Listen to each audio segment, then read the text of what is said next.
Like industrial harbor fronts all across Europe, Lisbon's has recently been transformed into a people-friendly waterfront promenade. And from here, a trolley takes us farther along the waterfront to the district of Belém. Belém survived the big earthquake of 1755. Because of that, great buildings from Lisbon's pre-earthquake glory days, like the Belém Tower, still stand. Back then, this tower protected Lisbon's harbor.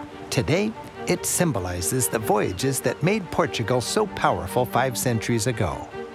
This was the last sight sailors saw as they headed out into the unknown, and the first they saw when they returned, bearing gold and spices.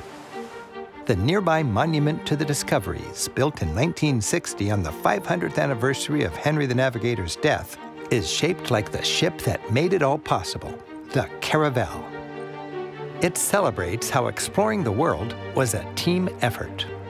Leading the charge is Prince Henry the Navigator, holding a model of his ship and a chart, followed by kneeling knights and soldiers who Christianized foreign lands with the sword. Vasco da Gama stands tall, eyes on the horizon and hand on his weapon. Magellan holds a circle representing the Earth his ship famously circumnavigated.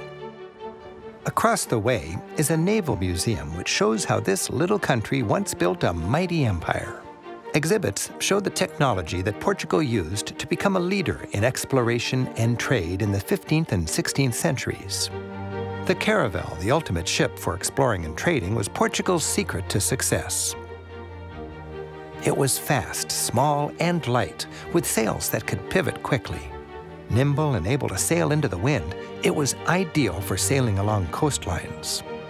The Portuguese became experts at navigating by the stars. With ingenious tools like these, they could now sail away from the coast. Equipped with this technology and his caravel, Vasco da Gama sailed around Africa to India.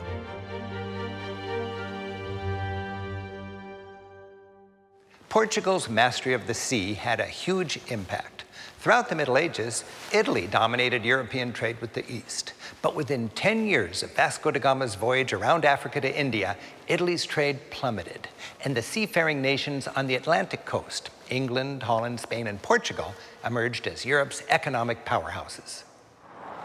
Next to the museum is the Hieronymus Monastery with Lisbon's most impressive church. King Manuel ruled during Portugal's Age of Discovery, around the year 1500. He built this church and monastery as a thanks to God for the trade and wealth that resulted. Manuel financed the construction by taxing spices brought back from Asia. He built all of this on the site of a humble chapel where seafarers prayed before leaving on their frightening voyages. The style of Manuel's church? Manueline. This style, while medieval, is on the cusp of the Renaissance. Unlike earlier medieval churches, the interior is open and airy. Palm tree-like columns are slender rather than massive. This uniquely Portuguese style reflects the wealth of the times and the many cultural influences of that age.